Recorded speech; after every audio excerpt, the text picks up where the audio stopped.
friends, Quill here. Welcome back to the channel, and today we've got some really interesting content to go over. So if you're liking this Sword and Shield sort of news and you want to see more of it, make sure to hit that like button down below and subscribe and turn on notifications so you don't miss any of the action coming forward. As always, I want to point out that on this channel we don't cover rumors and things that aren't at least somewhat confirmed either by numbers or some other sort of backing. So if you're looking for more rumor-based videos, I urge you to look elsewhere. But if you're looking for strictly news and things that have at least some sort of confirmation or some sort of backing, I would go ahead and keep it right here on this channel. Now we're going to dive right into this because there is a lot of information to go over. So I am over here on the GameInformer website, and I'll leave a link to this website down in the description below. Basically, this came out yesterday that a couple of their representatives were able to spend an entire day in Game Freak and learn more about Pokemon Sword and Shield, and so they're going to go over that in a series of 6 or 7 articles that we're going to go over today.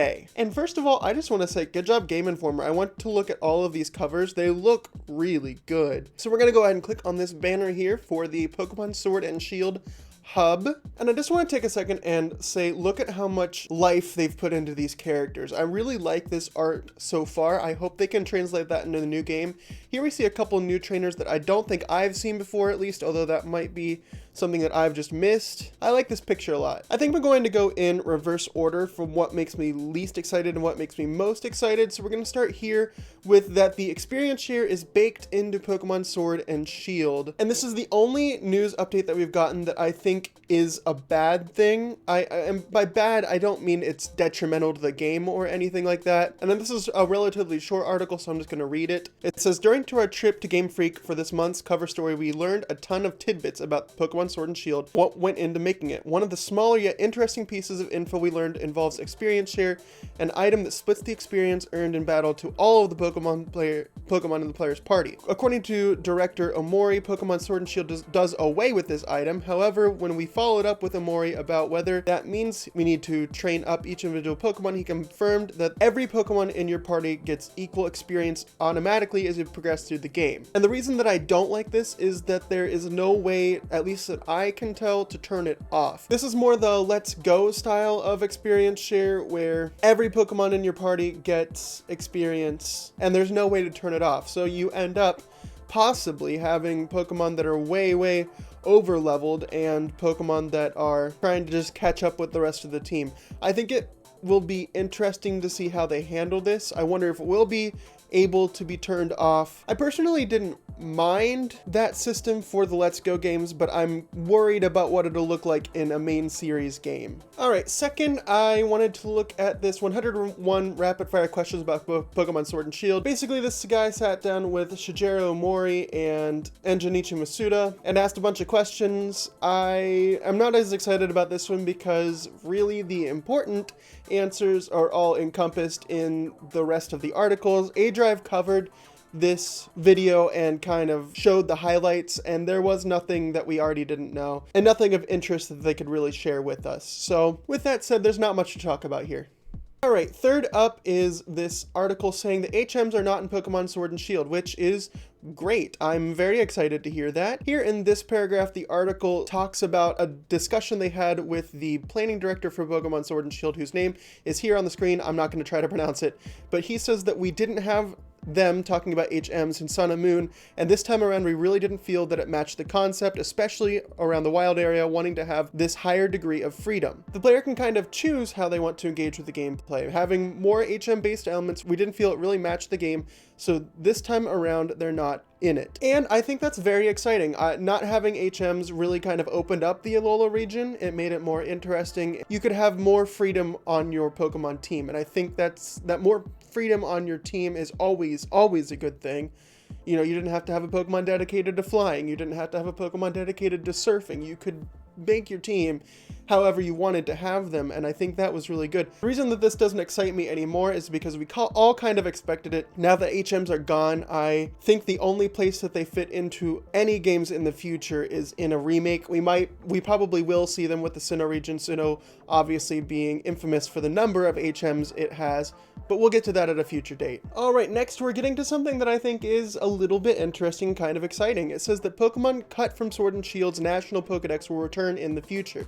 Again, Again, this is something that I think we all expected, but to have it confirmed is very nice. A lot of people were very upset by Dexit. For those of you who don't know, Pokemon that have appeared in previous games won't necessarily be in the new games, and only Pokemon that will be in the new games will be able to be transferred in. So for example, if your favorite Pokemon is Luvdisc, and Luvdisc is not in the Galar Regional Pokedex, you will not be able to transfer your Luvdisc from Pokemon Sun directly into Pokemon Sword and Shield, and a lot of people are upset about that, understandably so. I have been doing a series where I try to predict which will and will not make it into the new games. It's really fun. You should go and check it out. There have been allusions in the past to all of the Pokemon being reintroduced at a later time, and everyone kind of assumed that would be the case, but to have it confirmed is really nice. And down here in the article, Masuda mentions that in the past they've had to abandon certain gameplay features in favor of including all of the Pokemon. Not including all of them this time opens up new ideas.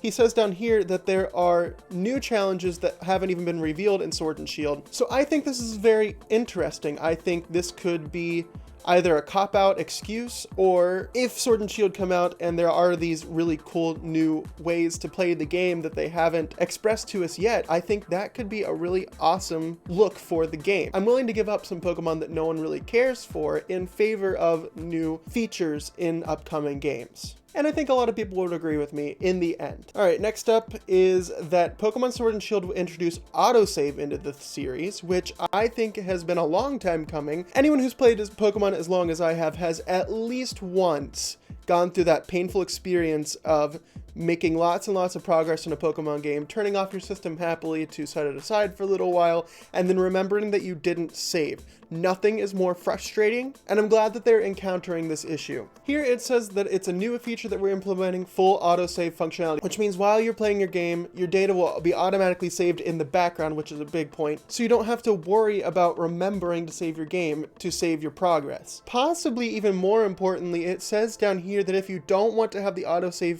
feature enabled, you can disable it. One thing that a lot of people have been pointing out is that shiny hunters tend to save in front of static encounters, trying to shiny hunt for that static encounter, and I think that allowing people to choose whether or not they want to have the autosave feature turned on at certain times can make this niche within the Pokemon community possible, while also making the general game more enjoyable for the average player. So I am all for this introduction of optional autosave. Next up, we've got another article, but I just wanted to point out over here that throw has been confirmed for the new games in these little pictures. A small thing, something that we all expected, but something to point out nonetheless. So here, this headline says that Sword and Shield's max raid battles could be among Pokemon's most challenging encounters ever, which is so exciting. And in this paragraph here, I think the most important parts are summarized. It says, much like raids in Pokemon Go, max raid battles are represented by a ranking system. In Sword and Shield, they're ranked by stars. The more stars a max raid battle has, the more difficult it is. It starts out a little bit easier, and then you can choose the difficulty based on how powerful your Pokemon are. And then it says that even seasoned players will have trouble with 5-star max raid battles. Again, anything that makes it easier for people to play the game however they would like to play it is something that I'm on board for. I was a little bit afraid that Dynamaxing would start out as this really boring thing where you just have giant Pokemon and that's the extent of it, but it sounds like there will be different levels of difficulty, which I think is great because it allows people who don't want the difficulty of the game and just want to play it and have fun, they can avoid those 5-star max raid battles, but people like me who like a challenge are going to be able to find that challenge within the games. Alright, this is the second to last article, and it says that Pokemon Sword and Shield have mechanics to let you use your favorite Pokemon competitively, and I'm going to let the planning director do most of the talking here. He says traditionally in the series, you start with your starter Pokemon and then you catch a lot of Pokemon in the beginning, and those are with you throughout the whole adventure, and the player gets attached to them. But a lot of times they get into competitive battles and find that they can't actually use those Pokemon, or they're not competitive, so they have to go out and find the exact right Pokemon or breed them in a certain way to make sure that they're viable in competitive battle. He says this time around, we really wanted to introduce some systems that help the player be able to take those Pokemon they caught in the beginning and the first one they chose and actually take them straight into the competitive battle. There's a lot of hidden parameters to Pokemon that aren't surfaced to the player. We're doing a lot of stuff in the back end, introducing systems that allow players to make sure that the Pokemon they want to use in competitive battles are viable. He says he's got to be very vague about it, but one example is that there is a personality parameter that comes into play in battles, and it might not be the right personality, But so you'll breed until you find the right one, and that's what people do currently. But you'll see that there's a system in the game that will fix that for people. And of course, here they're talking about natures. Natures raise one certain stat and lower a certain stat in Pokemon, and having competitive natures are absolutely necessary for Pokemon battles. I mean, it's a 10% boost to a given stat. And he's right. 9 times out of 10, your starter will not have a competitive nature. You're either going to have to reset for that specific nature so that you can then hyper train your Pokemon to have perfect IVs along with the perfect nature and then EV train it, or you have to breed it with another Pokemon, and then you can't use your starter competitively. So I think that if they implement something where you can change the nature of your Pokemon, that would be an interesting addition. Hyper training for me in Generation 7 wasn't so useful because it was just so hard to get a Pokemon up to level 100 and then find a bottle cap to make its IVs good enough. So here it might be the same thing where it's so difficult to attain this change in nature that it might not even be worth it. But I think it's interesting that they're looking into the competitive aspect of Pokemon and looking at how they can invite more people into the competitive community. I'm always for that. And now we move on to something that I think is probably the most exciting. If not, it's the nature thing. But something that's very exciting nonetheless. It's not something that I can find on GameInformer's website, but there is a picture here. Maybe I'm blind, maybe I just can't find it, I don't know, but I do have a picture here on Nintendo Wire. According to director Shigeru Omori, the gyms are split into a system resembling major and minor sports leagues. There are 18 different types of gyms in the story, and depending on the version, which gyms are in the Major League are different. He says, for example, in Sword, the fighting type gym will be in the Major League, but in Shield, the ghost type. The idea that every year the Galar region is playing and which Pokemon gyms make it into the minor league versus the Major League changes. I think that's a really interesting concept and a way to introduce more gyms. I think this can go downhill if they start to dilute the gyms. I like Generation 5 style gym leaders where they play an integral role in the story and it feels like it matters that they're there. They're not just these people standing in these big buildings that you have to beat in order to progress through the game. They help you through the game. They are integral to the story, and I really like that about Generation 5. I hope that they can implement that, although with 18 different gyms that can be very difficult to do. The value of having 18 gyms really depends on how well they flesh that out. Obviously here it says each of the 18 gyms are competing. The question for me is, are they able to make them matter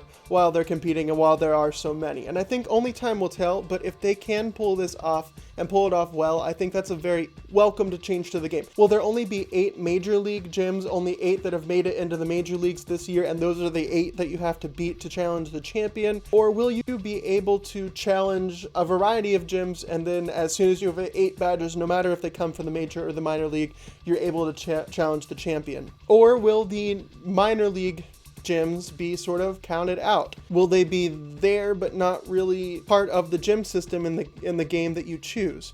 These are questions that I'll be very interested to see, and I'm curious to know your guys' opinions, so comment down below. Let me know what you think, how you think this gym situation is going to work. Are you excited that there are 18 gyms? Are you afraid, like I am, a little bit that they will be diluted and not mean as much? But when you consider the gyms that we've seen so far, all of them seem pretty alive and very fun. So I'm a little bit optimistic, but I am also a little bit skeptical about this whole 18 gym thing. But like I said, make sure you hit that like button down below, comment, let me know what you know specifically about this whole gym situation. And as always, friends, see you next time.